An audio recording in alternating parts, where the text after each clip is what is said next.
नमस्कार दोस्तों, कैसे हैं आप सभी ओजांकियन को ओजांग का बहुत बहुत नमस्कार और स्वागत है इस शाम में इस क्रिएटिव एस्पिरेंट्स में, जहां पर हम आज एक बहुत इंपॉर्टेंट टॉपिक पे बात करने जा रहे हैं। वो टॉपिक जो हमेशा आपको परेशान करता है और जिस पर आप हमेशा अपनी विजय पाना चाहते हैं।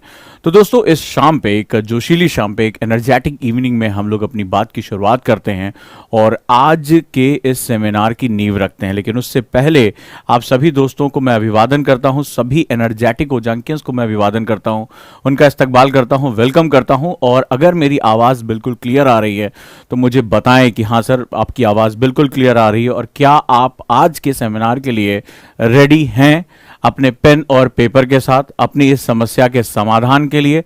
तो आप सभी का बहुत बहुत स्वागत है। गुड इवनिंग सभी दोस्तों को। और अगर आप तैयार हैं तो मुझे अपने मैसेज के थ्रू ज़रूर बताएं कि यस, आवाज़ बिल्कुल क्लियर है सर, और आप भी बिल्कुल तैयार हैं इस सेमिनार की महत्वपूर्ण बातें और इंटरनेशनल मेथड्स टाइम मैनेजमेंट को लेकर जो चीज़ें मैं आज आपको बताने जा रहा हूं, जो मिथ आज मैं बस्ट करूंगा, जो आपके दिमाग में गलतफहमियां हैं टाइम मैनेजमेंट को लेकर, उस चीज़ को आज मैं ख़त्म करूंगा और आप बहुत सरल तरीके से, आप बहुत आसानी से अपने टाइम को शेड्यूल कर सकते हैं, अपने टाइम का मैक्सिमम आउटपुट निकाल सकते हैं। और मेरे ख्याल से आप लोग इसलिए ही यहां पर आए हैं क्योंकि time is everything for you, right.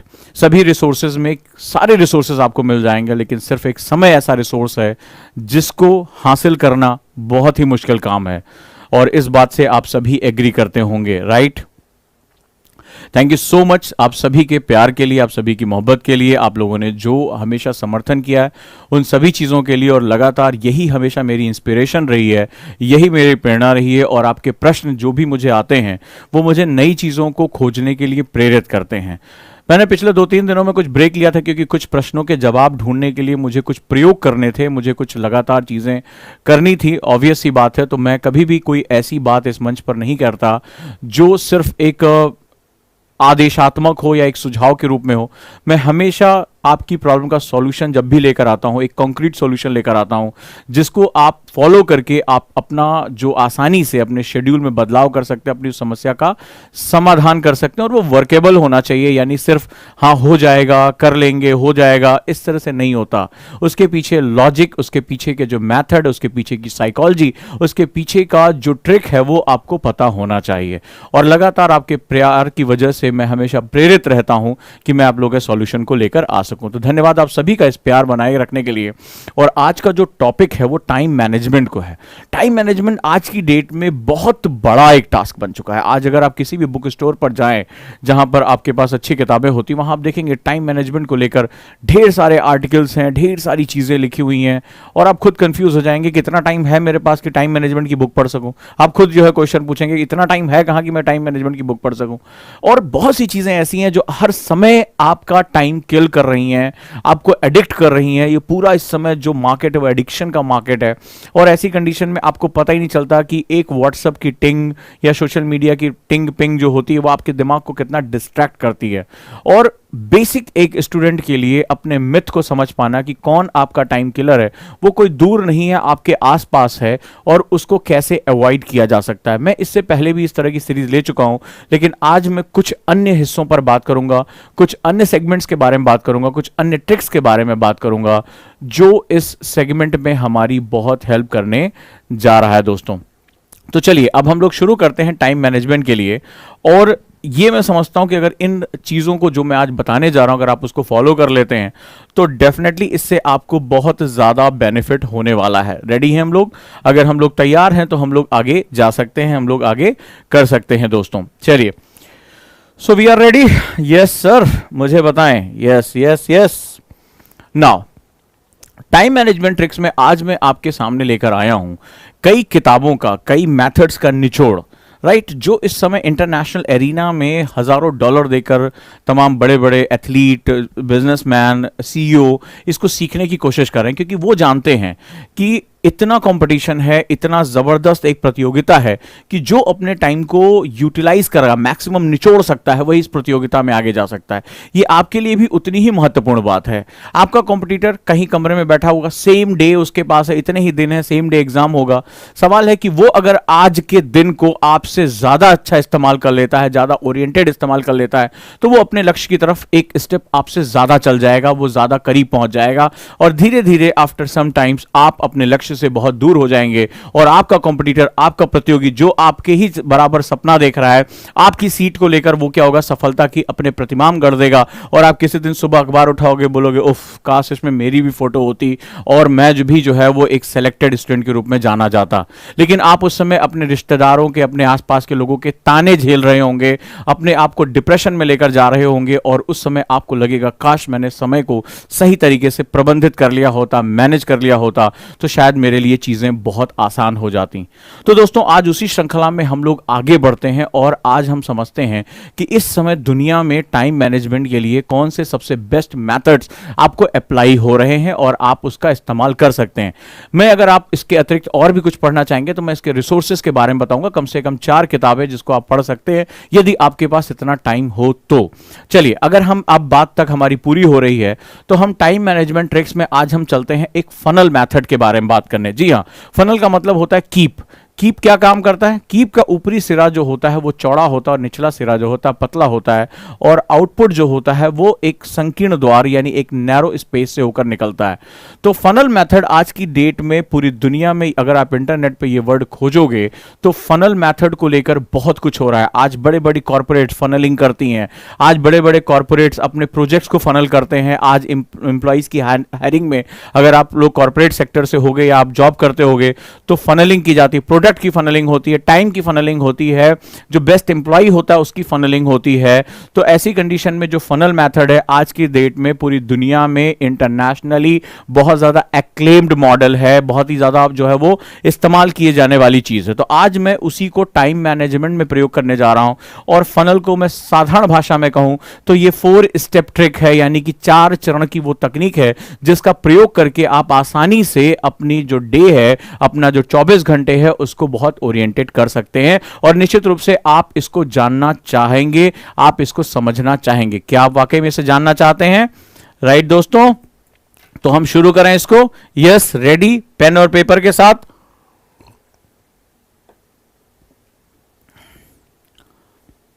अभिषेक ने लिखा, one of the best teacher I have ever seen, thank you lots of, thank you all of you. आपके क्वेश्चन ही मुझे लगातार प्रेरित करते हैं अच्छा करने के लिए, पढ़ने के लिए, रिसर्च करने के लिए, और आपके प्रश्न ही मुझे मेरे हॉराइजन तक पहुंचाते हैं। तो आप सभी का बहुत बहुत धन्यवाद, आप सभी ओजंकिन का बहुत बहुत धन्यवाद इतना प्यार देने के लिए, इतना संजीदा होकर सुनने के लिए और गंभीर प्रश्न पूछने के लिए। तो दोस्तों, फनल मेथड पे हम लोग आगे बढ़ते हैं। Funneling, this is known as funneling model, ये हमारा फनल मॉडल है। फनल मॉडल में जैसा कि हम लोग जानते हैं कि ऊपरी विन्यास से धीरे धीरे आउटर रिजल्ट की तरफ जाते हैं। और फनल एक, चाहे आप प्रोडक्शन में हो, चाहे आप मैनेजमेंट में हो, चाहे टाइम मैनेजमेंट में हो, ये मेथड जो होता है वो बहुत इंपॉर्टेंट सेगमेंट लिया जाता है। यहीं पर कुछ मिथ होते हैं जो आज आपको समझना पड़ेगा।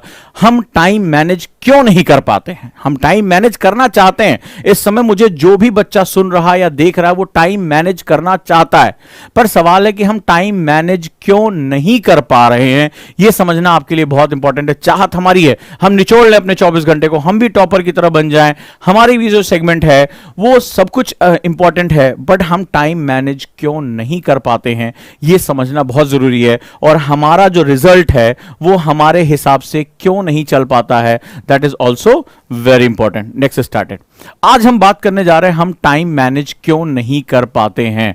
राइट, मिथ हमारे पास क्या है और इस मिथ की वजह से ही हमें जो है बहुत ज्यादा डिसोरिएंटेड करना पड़ता है। मार्केट में ऐसी ऐसी किताबें, ऐसे ऐसे मटेरियल, आपके ऐसे ऐसे रिश्तेदार होंगे जो आपको इस तरह की चीजों से आपके दिमाग में कूड़ा भर देते हैं और इसी वजह से जो है वो आप कभी भी टाइम मैनेज नहीं कर पाते हो। बहुत ढेर सारी चीजें, और अब मैं आपको जो बताने जा रहा हूं अगर आप इसका समर्थन करते हैं तो मुझे बताइएगा जरूर कि क्या चीज है। प्रोडक्टिविटी मेथड्स हैं ये सारे के सारे। आपकी उत्पादकता मैं बढ़ाना चाहता हूं, आपके 24 घंटे का आउटपुट आपको ज्यादा देना चाहता हूं। इसके लिए मैं जो चीज आपसे कह कहने जा रहा हूं, जो चीज आपको समझाने जा रहा हूं, उस तक पहुंचने का प्रयास करिए। सबसे पहला और सबसे इंपॉर्टेंट मेथड जिसके बारे में आपसे डिस्कस करने जा रहा हूं, और वो है डू लिस्ट मेथ। राइट, आपने सुना होगा डू लिस्ट बनाना, आपने देखा होगा ढेर सारे ऐप आपके मोबाइल में होंगे, ठीक है, फलाने notes, x y z, do list notes. आप ऐप स्टोर पे जाते हैं, आपको ढेर सारे इसके नोट्स मिलते हैं, तमाम तरह के। आपने देखा होगा do list formula, do list trade, और पता नहीं कितनी कितनी किताबें जो भरी पड़ी हैं, और आपको बताया जाता है कि डू लिस्ट बनाना जरूरी है, डू लिस्ट के बिना आप कभी भी सक्सेस नहीं हो पाते हैं। बट मैं आज आपको बताता हूं कि ये मिथ है, ये एक अवधारणा ऐसी है जहां डू लिस्ट का प्रयोग करके ही केवल आप टाइम मैनेजमेंट नहीं कर पाते हैं। अगर आपको डू लिस्ट को मैच्योर करना, यानी उसके ओरिएंटेशन की तरफ आप नहीं पहुंचते हैं। आप में से कितने दोस्त हैं मुझे बताइए जो डेली डू लिस्ट बनाते हैं, इस तरह की ऐप का प्रयोग करते हैं, आज मुझे ये करना है, ये करना है, ये करना है, डायरी में लिखते हैं, ऐप में लिखते हैं, नोट डाउन करते हैं, स्टिक नोट चिपकाते हैं। कौन कौन ऐसे हैं जो डू लिस्ट का बहुत प्रयोग करते हैं, और शाम तक उसमें पता चलता है कि बहुत से काम आप कर ही नहीं पाए, या आपने वो काम कर लिए जो आपको नहीं करने चाहिए थे। जी हां, यही सबसे बड़ा पॉइंट है डू लिस्ट मिथ में। डू लिस्ट बनाने में कोई गलती नहीं है, लेकिन डू लिस्ट को यूटिलाइज कैसे करना है, ये सबसे इंपॉर्टेंट सेगमेंट है। तो आज मैं आपसे वही बात करने जा रहा हूं, और मैं बात करने जा रहा हूं डू लिस्ट मिथ के बारे में। डू लिस्ट सिंपली हम क्या करते हैं, हम डू लिस्ट कैसे बनाते हैं। हम सबसे पहले अपने जो भी काम है उनको जैसे जैसे हमारे दिमाग में आता जाता है हम उसको लिखते चले जाते हैं। मैं भी एक्चुअली ऐसे ही किया करता था जब तक कि मुझे टाइम मैनेजमेंट की सही तरीकों के बारे में पता नहीं चल गया।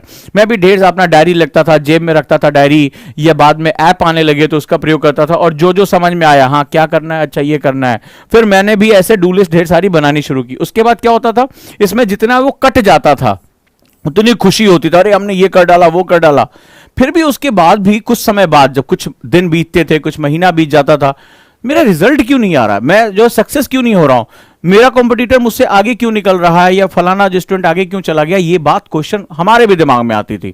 तो आखिर उसका क्या मतलब था कि मैं डू लिस्ट बना रहा हूं, कहीं पढ़ा कि डू लिस्ट बनाना बड़ा जरूरी है, उसमें आप जिसको बहुत फुलफिलमेंट होती है, बड़ी खुशी मिलती है, हमने इतने काम कर डाले, बट उसके बावजूद भी आउटपुट क्यों नहीं आ रहा है, हम अपना डिजायर्ड रिजल्ट क्यों नहीं पा रहे हैं, हम जो है अपने लक्ष्य तक क्यों नहीं पहुंच रहे हैं। ये प्रश्न बहुत लगातार प्रयास जो है परेशान करता रहा।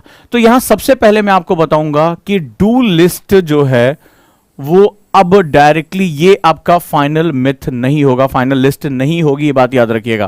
दैट मींस आपको डू लिस्ट अब मैं बताऊंगा उसको कैसे बनाना है, और डू लिस्ट कई बार आपका टाइम किलर भी सबसे बड़ा हो जाता है। चलिए, अब पहला मिथ हमारा ये हो गया।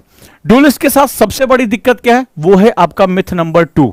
मिथ नंबर 2, जब हम डू लिस्ट बनाते हैं तो हर काम को लिख लेते हैं, लेकिन हम काम की प्रायोरिटीज तय नहीं करते हैं कि काम की प्रायोरिटीज क्या होती है। और प्रायोरिटी जिसे हम लोग कहते हैं यानी प्राथमिकता, वो बड़ा ही अजीबोगरीब शब्द है, क्योंकि काम हमने अगर लिखा है तो वो हमारे दिमाग में होगा, हमें वो काम करने हैं। तो जब सारे काम मुझे करने हैं, तो कई बच्चों ने मुझसे कहा कि सर जब सारे काम मेरे ही करने हैं, सारे काम मेरे ही हैं, मैंने ही लिस्ट में डाला है, तो प्रायोरिटी शब्द यानी प्राथमिकता शब्द का मतलब क्या है, आप क्या कहना चाहते हैं प्राथमिकता शब्द में। तो यहां पर मैंने बताया कि जब हम कोई काम करते हैं तो हमारे पास 2 मेजर कैटेगरीज होती हैं। क्या होती हैं? 2 मेजर कैटेगरीज होती हैं। Everything that seems urgent but not important. याद रखिएगा, हर वो चीज, ठीक है, हर वो चीज जो अर्जेंट है, अर्जेंट का मतलब आकस्मिक है, करनी है, करनी है भाई, अभी करनी है, ठीक है, अभी करनी है, खत्म, अर्जेंट है, पर वो चीज तुम्हारे जीवन को एक आयाम दे सके, एक जो है वो मोड़ दे सके, ये संभव नहीं है। इंपॉर्टेंट का मतलब होता है जो महत्वपूर्ण है। हम में से ज्यादातर स्टूडेंट या ज्यादातर लोग जो टाइम मैनेजमेंट सीखना चाहते हैं वो ये नहीं जानते what is the difference between urgent and important. They think is कि जो डू लिस्ट उन्होंने सीख लिया वो डू लिस्ट पर ही रुक जाते हैं। अब उनका काम होता है कि अपनी सारी डू लिस्ट को पूरा करना। बट आप याद करिए कि जो 24 घंटे आपके पास हैं, बड़े ध्यान से इस बात को समझिएगा, ठीक है। और एक किताब है से से नो टू एस, ठीक है, यानी कि ना कहना सीखिए। ये बहुत उन्होंने बताया उस किताब में कि जो भी सक्सेसफुल लोग होते हैं वो ना कहना जानते हैं, कि उनके अपने काम को छोड़कर बाकी सब चीजों को वो ना कह देते हैं। जितने भी लोग सक्सेसफुल हैं, जिन्होंने अपने टाइम को यूटिलाइज किया, मैनेज किया और सफलता की सीढ़ियों पर पहुंचे हैं, वो ये जानते थे कि मेरे लिए क्या अर्जेंट है और क्या इंपॉर्टेंट है। राइट, ये बहुत ही महत्वपूर्ण है। और अगर आपको इसके बाद आपको पढ़ना है तो रिचर्ड कोच की बुक आती है द 80-20 प्रिंसिपल, यानी पैरेटो लॉ, उसके बारे में भी आप यहां से जानकारी ले सकते हैं। तो ये जो 24 घंटे हैं, इस 24 घंटे में आपकी एनर्जी कभी भी पीक पर नहीं हो सकती है। आप एक बार ऊपर जाएंगे और फिर एनर्जी जैसे जैसे समय बीतता जाएगा, भूख लगेगी, थकान होगी, धीरे धीरे ये एनर्जी आपकी कम होती चली जाती है। यानी आपके एनर्जी का ग्राफ क्या होगा, डाउन होना शुरू हो जाता है। ऐसी कंडीशन में ऐसा कैसे पॉसिबल है कि आप अपनी लिस्ट के अंदर के सारे कामों को एक बराबर महत्व देंगे? ये पॉसिबिलिटी नहीं है आपके सामने। So it is one of the most important segment. ये बहुत ही महत्वपूर्ण है कि आप अपने 24 घंटे में जो आपकी लिमिटेड एनर्जी है, और सिर्फ एनर्जी लिमिटेड नहीं होती, मेरी बात को ध्यान समझिएगा, हमारे अंदर इच्छा शक्ति भी एक मसल है। राइट, द वन थिंग के राइटर कहते हैं कि इच्छा शक्ति भी यानी डिसिप्लिन भी एक मसल है।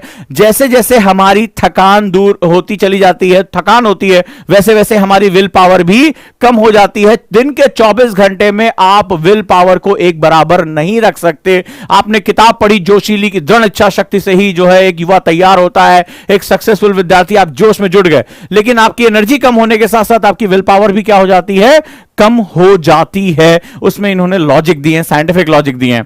सो अगर आपको सक्सेसफुल टाइम मैनेजमेंट करना है, यानी सफल आपको समय प्रबंधन करना है, तो आपको अर्जेंट यानी आकस्मिक और इंपॉर्टेंट यानी महत्वपूर्ण के बीच में अंतर करना सीखना पड़ेगा। यानी आपकी डू लिस्ट का हर काम जो आपने डू लिस्ट में बनाया है कि मुझे ये करना है, फलाना करना है, ढिकाना करना है, ये डू लिस्ट आपका सबसे बड़ा दुश्मन बन जाएगा अगर आपको ये नहीं पता कि मुझे ये काम नहीं करना, ये काम नहीं करना, ये किसी और से करा लेना है, मेरे लिए इंपॉर्टेंट वर्क ये है। इंपॉर्टेंट किसे कहते हैं? What do mean by important? Important वो होता है जो आपके गोल्स यानी आपके लक्ष्य की तरफ आपको लेकर जाता है। याद रखिएगा, अगर मुझे कोई काम है, फॉर एग्जाम्पल भाई जाना है, दूध लेकर आना है या सब्जी लेकर आना है, दैट्स ऑल्सो, ये अर्जेंट है, आना है, लेकिन अगर क्या मेरी जगह कोई ये काम कर सकता है और मेरे पास अगर आधा घंटा या 1 घंटा बच जाए, तो आज मैं हिस्ट्री, ज्योग्राफी या पॉलिटी का मैं रिवीजन कर सकता हूं, नोट्स बना सकता हूं या आंसर राइटिंग कर सकता हूं, क्योंकि ये जो मेरे सब्जेक्ट है, इनकी पढ़ाई में दिया जाने वाला एक्स्ट्रा टाइम, इनकी पढ़ाई में जो मैं एक्स्ट्रा टाइम लगा रहा हूं, वो मुझे मेरे लक्ष्य यानी लबासना की तरफ लेकर जाएगा, मेरे सपनों की तरफ लेकर जाएगा। So every time you have to be very very chooseful, और इसमें आप चयन करना आना चाहिए कि क्या अर्जेंट है और क्या इंपॉर्टेंट है। दोस्त ने कहा चल यार थोड़ी देर घूम के आते हैं, दोस्ती पक्की है, बचपन के दोस्त हैं, लेकिन आपको यह पता है कि अभी 1 घंटा मेरा पढ़ना बहुत आवश्यक है। अर्जेंट है भाई, चल शादी में जाना है, कुछ खरीदारी करके लेकर आनी, अर्जेंट वर्क है, बट आपका लबासना जाना इंपॉर्टेंट वर्क है। तो वहां आपको थोड़ा सेल्फिश भी बनना पड़ेगा, थोड़ा सा क्रूएल बनना पड़ेगा, थोड़ा सा भावनाओं पे काबू रखना पड़ेगा। आप सोशल होकर और अपने लक्ष्य की तरफ नहीं जा सकते। अक्सर ये देखा जाता है कि जो लोग बहुत सक्सेसफुल होते हैं वो थोड़ा सा सोसाइटी से बाद में जाकर जुड़ते हैं। बाद में जब आप सक्सेसफुल हो जाओगे तो आपको जाकर जुड़ने की जरूरत नहीं पड़ेगी, लोग झक मार कर आपसे जुड़ने के लिए आएंगे। लेकिन अगर आप अनसक्सेसफुल रहे तो आप लोगों के दरवाजे पर जाएंगे उनसे जुड़ने के लिए कि हम तुम्हारे दोस्त, हम तुम्हारे रिश्तेदार, बाद में आना, कोई बात नहीं, फोन करोगे, अच्छा अभी देखिए भाई साहब हम कहीं घर में बैठे हैं, हम कहीं अभी जा रहे हैं फैमिली के साथ, आप अगले संडे आइएगा।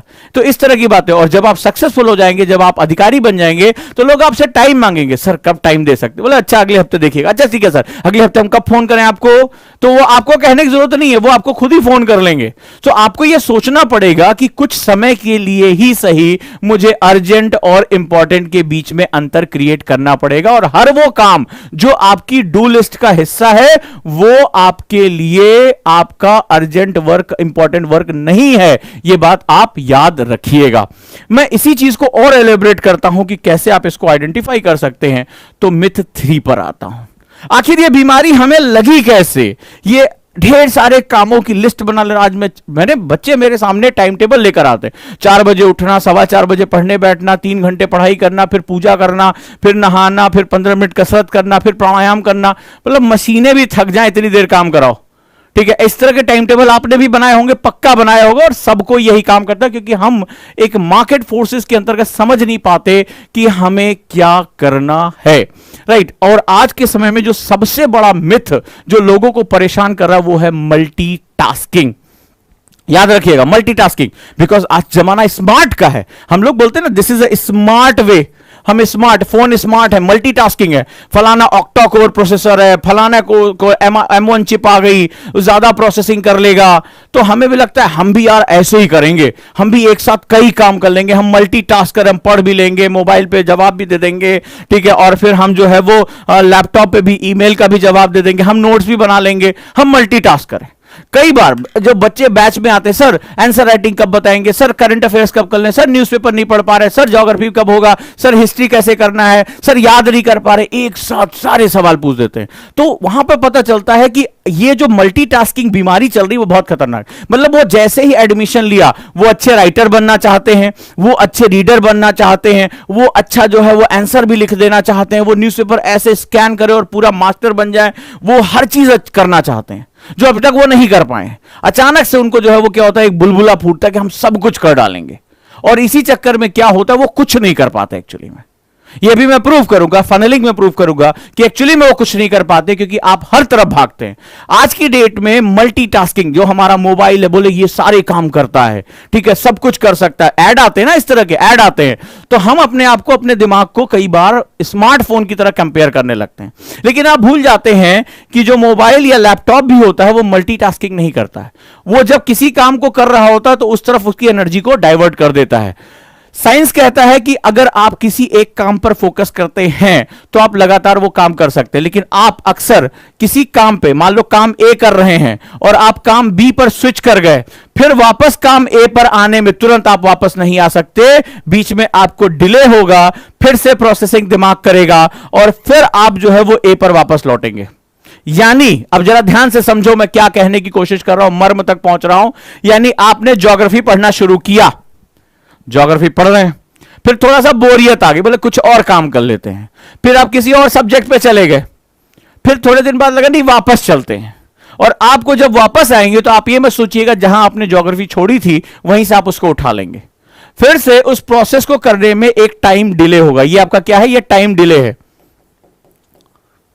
और हर बार आप इसी तरह स्विच करेंगे, फिर आप ए से सी पे चले गए, ठीक है, फिर ए से सी, फिर जब सी की सी याद आई ए की, तो लेकिन अब ए पर वापस जाओगे तो फिर आपका टाइम डिले होगा। तो हर बार क्या होता है कि आपका टाइम डिले बढ़ जाता है, आपको देरी ज्यादा लगती है, और उसका नतीजा यह होता है कि आपका रिजल्ट स्लो हो जाता है। तो याद रखिएगा, मल्टीटास्किंग के लिए हम नहीं बने हैं, और ना भरोसा हो तो द वन थिंग, बड़ी प्यारी किताब है, बहुत ही महत्वपूर्ण किताब है, ये मुझे बड़ी परेशानी थी, मेरी बहुत बड़ी बीमारी थी, इस किताब ने मुझे बहुत रास्ता दिखाया इस कंडीशन में, तो आप भी उसे पढ़ सकते हैं, बहुत ही इंपॉर्टेंट है। तो we are not super computers, we are not mobile phones, we are human being, और हम मल्टीटास्किंग के लिए नहीं बने हुए हैं। इसमें बार बार ये जो डिले होगा, ये जो डिले आप कर रहे हैं, ये आपको परेशान करेगा, आपके टाइम को स्विच करेगा, साइंटिस्ट इसको प्रूव कर चुके हैं। सो आज की डेट में चाहे वो आप कॉल न्यूपोर्ट को पढ़ें डिजिटल मिनिमलाइजेशन पे, या कोई भी अगर पढ़े, फोकस की बुक्स पढ़ें, या इंडियन जो है वो राइटर्स को पढ़ें, किसी को भी पढ़ें, आप पाएंगे कि जो आपका माइंड है, जब किसी एक काम पर आप फोकस करते हैं तो आपके माइंड का स्पैन कॉन्टिन्यूअस उस पर काम करता है। तो आज के बाद से अपने आसपास उन सभी चीजों को हटा दो जो तुम्हारा डाइवर्ट करती दिमाग, जो तुमने 30-30 मिनट के फंडा बनाए हैं उनको हटा दो। वो या तो बहुत हाईली ट्रेंड लोग होते हैं, या इनके आसपास ऐसे आपने देखा होगा उनकी पर्सनल सेक्रेटरी या उनका पीए, या आपने देखा होगा अधिकारियों को मिलते हैं, पर्सनल असिस्टेंट्स, इस तरह के लोग मिलते हैं जो उनको बताते हैं, सर इस समय आपको ये करना है, सर ये आपका लंच टाइम है, सर आपका ये पढ़ने का टाइम है, सर आपका ये करने का टाइम है। तो वो उनको बताते हैं कि सर आपको क्या काम करना है, लेकिन वो उस समय वही काम कर रहे हैं, सर आपका ये नैप लेने का टाइम है, सर आपका ये वॉक का टाइम है। आपने देखा होगा जो हाई प्रोफाइल लोग होते हैं, बहुत ही प्रसिद्ध लोग होते हैं, उनके साथ एक या तो पर्सनल सेक्रेटरी या पीए, कोई भी उनके साथ एक जरूर ऐसा व्यक्ति होता है। क्लियर है? तो यहां पर आप आज से ध्यान रखिएगा कि आप अपने टाइम स्लॉट में एक चीज को ही शामिल करें। आप ये नहीं सोच सकते कि किताब लेके बैठा और इधर मोबाइल भी रखा है, टुंग टांग करता रहेगा, 5 मिनट देख के फिर वापस आ जाऊंगा। आप क्या करोगे? सिर्फ आपने एक मैसेज देखा, एक मैसेज सिर्फ आपने देखा, आपका दिमाग जो न्यूरॉन्स हैं वो दूसरे हिस्से पे चलेगा। अब आपको लगेगा अरे एक दो मैसेज ही तो देखने हैं मेरे को, 2 मैसेज देख के भी आ रहे हैं, और आप 2 मैसेज देख के भी अगर वापस आए तो भी आपके माइंड को वापस इस जो प्रोसेसिंग में ये जो आपका डिले हुआ, ये जो टूट गई लिंक, इसको वापस आने में ग्लिच आ जाएगा, समय डिले हो जाएगा, आपका फोकस डिस्टर्ब हो जाएगा। इसीलिए एकाकी, the one thing is one of the most important फंडा इन टाइम मैनेजमेंट। तो आज के बाद ये मत कहना कि आई एम मल्टीटास्कर, ठीक है? इसके लिए तभी होगा जब आपके पास असिस्टेंट्स ढेर सारे हों और आप मल्टीटास्किंग कर सकें। क्लियर है? सो आपको क्या करना है अब आज के बाद? द वन थिंग, एक सब्जेक्ट। यस, मेरे स्लॉट में मुझे सिर्फ एक सब्जेक्ट करना है। मैं पढ़ भी लूं, लिख भी लूं, रिवाइज भी कर लूं, नहीं। मुझे पढ़ना है तो मुझे सिर्फ पढ़ना है, मुझे नोट्स बनाने तो मुझे सिर्फ नोट्स बनाने हैं, मुझे रिवाइज करना है तो मुझे सिर्फ रिवाइज करना है। यह बात याद रखिएगा। अगर आप स्विच एंड फोर्थ करते हैं तो आप जिम्मेदार होंगे मल्टीटास्किंग के लिए। और याद रखिएगा, यह फोकस स्पैन अगर एक बार टूट जाता है तो इसको वापस उसी लाइन पर लाने में बहुत एनर्जी वेस्ट होती है। और जब ये एनर्जी वेस्ट होती है एनर्जी, फिर क्या होता है? फिर आपका डिटर्मिनेशन, आपकी दृढ़ इच्छा शक्ति भी डाउन होती चली जाती है और आप दिन के अंत में हताश और थके हुए महसूस करते हो। दिन के टास्क को पूरा करने की आपके पास कोई भी इच्छा शक्ति नहीं बचती है। यह बात याद रखिएगा, अगर मेरी बात क्लियर आप तक पहुंच गई हो तो। क्लियर है? नेक्स्ट वन, तो हमें क्या करना है आज से? मल्टीटास्किंग अवॉइड करना है। क्लियर? हमें अपने ग्राफ को कॉन्टिन्यूअस बना के रखना है, हमें बैक एंड फोर्थ नहीं चलना है। और कार्ल न्यूपोर्ट को आप पढ़ सकते हो, D focus, one of the उनकी बहुत फेमस किताब है। आपको इतनी किताबें उनका मैं आपको निचोड़ बता दे रहा हूं, वो चीजें आपको परेशान लगातार करती रहेंगी। नेक्स्ट वन, चलिए अब हम आ जाते हैं सॉल्यूशन क्या है मेरे लिए। डू लिस्ट ओजांग सर कह रहे हैं कि यार परेशान कर सकती है, हमें नहीं पता चल रहा है अर्जेंट क्या और इंपॉर्टेंट क्या है, और हम अपना डे ऑप्टिमाइज कैसे करें। हमारी एनर्जी लिमिटेड है, हमारा डिटर्मिनेशन लिमिटेड है, हमारे पास अनंत दृढ़ इच्छा शक्ति नहीं है। ठीक है, जोश में आज किताब पढ़ लोगे, अरे दृढ़ इच्छा शक्ति से दम पर हम कुछ भी कर सकते। कई लोगों ने कहा, उसमें ज्ञान बखार रहे हैं कि सर दृढ़ इच्छा शक्ति के दम पे कुछ भी हो सकता है, लेकिन दृढ़ इच्छा शक्ति की साइकोलॉजी जब समझोगे तब पता चलेगा ये भी अप एंड डाउन होना शुरू होता है। तो अब हम सॉल्यूशन या इसके उपाय की तरफ चलते हैं और उपाय के बारे में बात करते हैं। नंबर 1, सबसे पहले हम बात करते हैं जब स्टेप 1, तो जो आप करते चले आए हैं उसी में आपको सॉल्यूशन में बताने जा रहा हूं। स्टेप 1 का सॉल्यूशन है प्रिपेयर गोल्स और डू लिस्ट। आप जनरली जिसे डू लिस्ट कहते हैं, मैं उसे गोल लिस्ट कहता हूं। गोल लिस्ट में हम उन चीजों को कागज पे नहीं डालेंगे, जैसे दूध ले आना, सब्जी ले आना, झाड़ू लगाना, कमरा साफ करना। कई लोग ये भी लिखते हैं, ठीक है, पहले मैं भी लिखता था इसको, मुझे लगता था कि हर चीज याद रखेगी तो हमें याद रखे, लेकिन इसका एक नुकसान है। नुकसान ये है कि दिमाग में वो चीजें प्रिंट होती हैं और दिमाग का एक हिस्सा लगातार उसके साथ लगा रहता है। तो हम इसको गोल लिस्ट कहते हैं। गोल लिस्ट का मतलब है जो हमें एक्वायर करना है, हमें जो पाना है। तो बहुत समझदारी से हमें इन चीजों को लेकर आए। तो कई बार हम सब्जी खरीदने वाली लिस्ट और डू लिस्ट के बीच का अंतर भूल जाते हैं। जैसे मम्मी लोग लिखवाती ना, बेटा हाँ धनिया, आलू, मिर्चा, तो हम सब लिख लेते हैं। तो हम जब सुबह उठते हैं तो हम सबसे पहले डू लिस्ट भी ऐसे तैयार करते हैं, मंजन करना, ब्रश करना, बाल झाड़ना। तो ये क्या होगा, ये आपके दिमाग में प्रिंट हो जाएगा। रेदर आप you go for the goal list. मेरे कौन से प्रमुख लक्ष्य है, मैं क्या कर रहा हूं। सपोज दैट आप आईएएस एस्पिरेंट हैं, आप यूपीएससी का एग्जाम दे रहे हैं, तो आपके रिलेटेड उससे गोल होंगे। मान लीजिए आप सेल्स पर्सन है, तो आपके गोल्स होंगे कि आज मुझे इतनी जो है इंश्योरेंस बेचनी, इतने कस्टमर से बात करना है, इतनी प्रेजेंटेशन देनी है। आप किसी और क्षेत्र में है तो आप लगातार वो अपना कार्य करते रहेंगे। तो डू लिस्ट या गोल लिस्ट आप प्रिपेयर कर लीजिए सिंपल फॉर्म में, स्टेप 1। तो स्टेप 1 में आप यहां पर आ गए। ज्यादातर लोग यहीं से वापस चले जाते हैं, इसको अपनी दीवार पे चिपका लेते हैं, यस मैंने बहुत कुछ कर लिया, ऐसे बात करते हैं, लेकिन इसका कोई फायदा आपके लिए नहीं निकलेगा। अब हमें क्या करना है, स्मार्टली टाइम को मैनेज करना है। अब हमें स्टेप 2 यानी फनल के और नैरोअर पार्ट पे पहुंचना है। स्टेप 2 कहता है फाइंड आउट इंपॉर्टेंट थिंग, यानी महत्वपूर्ण चीजों की बात करो, अर्जेंट नहीं, इंपॉर्टेंट। इंपॉर्टेंट में सवाल यह है कि जब आपके सामने लिस्ट आपकी आ गई, उसमें यह पूछना ऐसे कौन सा काम होगा जिसे मैं अवॉइड नहीं कर सकता, जिससे मेरे जीवन का अर्थ तैयार होगा। उसमें चाहे वो आपका हिस्ट्री पढ़ना हो, आज नोट्स बनाना हो, रिवीजन करना हो, टीचर से मिलना हो, टेस्ट देना हो, कोई भी बात है, लेकिन वो जो आपके गोल के साथ हो।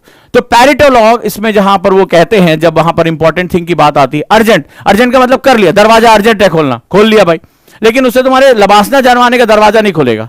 अर्जेंट आज अर्जेंट नहीं है, ठीक है, आज से 1 साल बाद प्री का एग्जाम है, 2 साल बाद प्री का एग्जाम है, तो कोई बहुत अर्जेंट नहीं है, बट हमें पता है कि उस एग्जाम के लिए आज मेरा ये 10 पेज पढ़ना या आज मेरे नोट्स बनाना बहुत इंपॉर्टेंट है।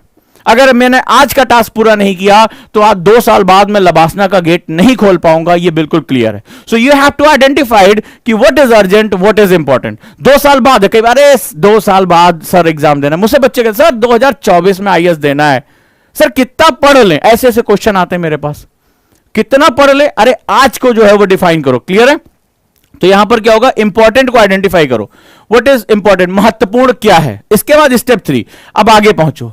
उस इंपॉर्टेंट में भी हर चीज तुम नहीं कर सकते, उसमें जो है हर चीज नहीं कर सकते। मान लो तुम्हें 4 चीजों की लिस्ट मिली, 1 2 3 4, 4 चीजों की लिस्ट मिल गई जो तुम्हें लग रहा है कि इंपॉर्टेंट है, ठीक है, लग रहा है इंपॉर्टेंट है। अब मुझे क्या करना है, इसमें पैरेटो लॉ लगाना है। बहुत ही बड़े मैथमेटिशियन, इटालियन मैथमेटिशियन थे पैरेटो, उनकी किताब रिचर्ड कोर्ट की द 80-20 प्रिंसिपल, उसको हम लोग पैरेटो लॉ कहते हैं। और वो कहते हैं कि हमारे 20% आदतें, हमारे 20% काम, किसी कंपनी का 20% प्रोडक्शन, अर्थव्यवस्था में 20% लोग ही 80% अर्थव्यवस्था, 80% कंपनी, 80% जीवन को तैयार करते हैं। यहां तक कि वो कहते हैं कि हमारी अलमारी में रखे हुए सभी कपड़ों में केवल 20% कपड़े हम सबसे ज्यादा पहनते हैं, 80% हम इस्तेमाल नहीं कर पाते। तो ये जीवन में बहुत उनका जो है आश्चर्यजनक नियम है।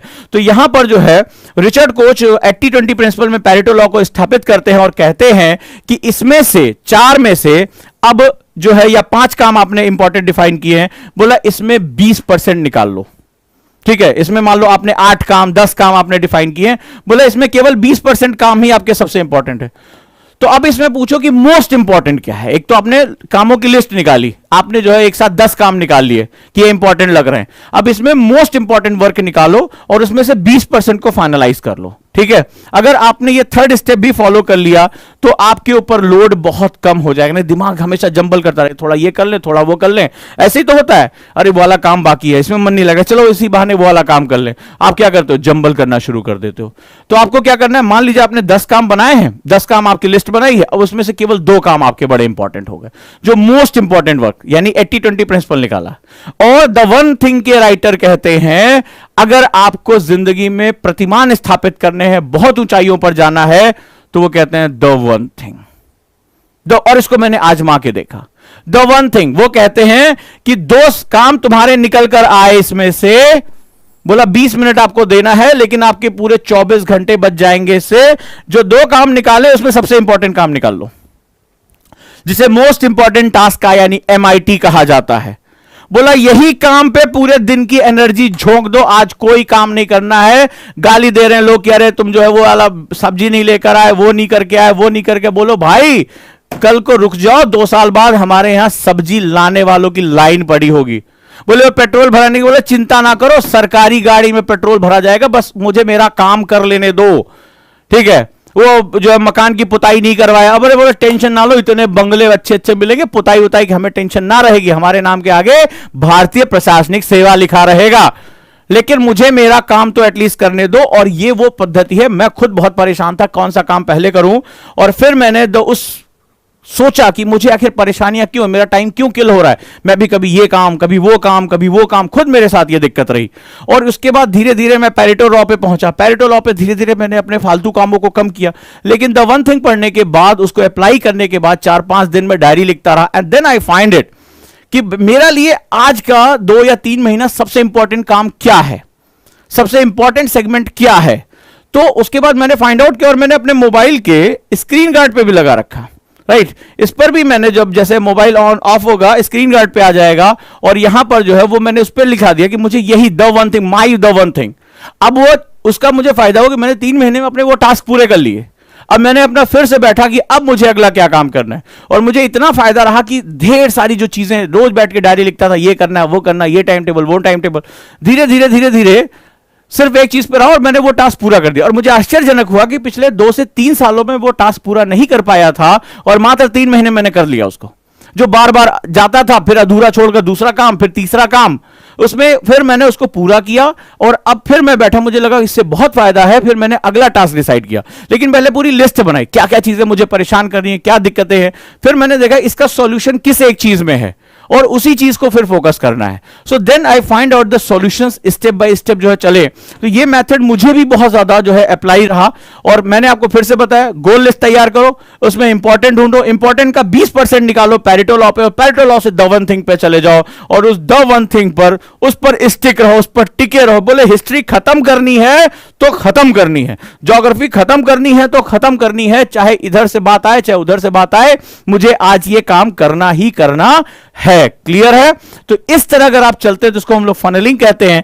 आउटपुट केवल एक चीज होना चाहिए और आप देखेंगे आपकी प्रोडक्टिविटी कितने टाइम, इसी 24 घंटे में आपकी प्रोडक्टिविटी मल्टीपल टाइम बढ़ जाएगी। याद रखिएगा। क्लियर है दोस्तों? तो अब क्या करना है? फनलिंग करनी है। सबसे पहले नंबर 1, इस्टेब्लिश अपना गोल लिस्ट या डू लिस्ट, जो भी आप इसको नाम दो, मैं इसको गोल लिस्ट कहूंगा। हर बात को लिखो नहीं। इसके बाद स्टेप 2, यहां से पहुंचो और यहां से अपना इंपॉर्टेंट ढूंढो। और इंपॉर्टेंट में हमेशा ध्यान रखना कि तुम कौन हो, who you are, what do you want, तुम चाहते क्या हो। अगर तुम सेल्स पर्सन, तुम चाहोगे मैं अपना सामान ज्यादा से ज्यादा बेचूं, अपना इंश्योरेंस ज्यादा से ज्यादा बेचूं, ठीक है, अपना प्रोडक्ट बेचूं, बेस्ट सेल्समैन। अगर आप यूपीएससी के स्टूडेंट हो तो आप चाहोगे कि आप जो है लबासना में अच्छी रैंक के साथ जाओ। तो आप अपने इंपॉर्टेंट काम की लिस्ट बनाओ कि आखिर मेरा जो है वो गोल क्या होगा। हर वो काम जो मुझे मेरे लक्ष्य की तरफ लेकर जाता है वो मेरे लिए इंपॉर्टेंट है। हर वो काम जो मुझे मेरे लक्ष्य की तरफ लेकर जाता है वो इंपॉर्टेंट है।